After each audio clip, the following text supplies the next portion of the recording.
7 subscribers, and I've been thinking about what I'm going to do when I get to 10. I like celebrating the small wins. It helps keep me motivated.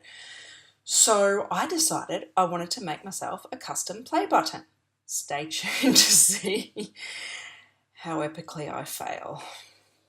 It didn't work. Look, it didn't work. Look, the bottom all cracked. And then I tried to put it together. But it's ugly. Ding, ding, ding, ding. Actually looks alright. See, those cracks represent the struggle, bruh. Oh, yeah! You? Oh my god, you're vicious. You just broke my play button. No. This is a lot funner. You're evil. What the hell?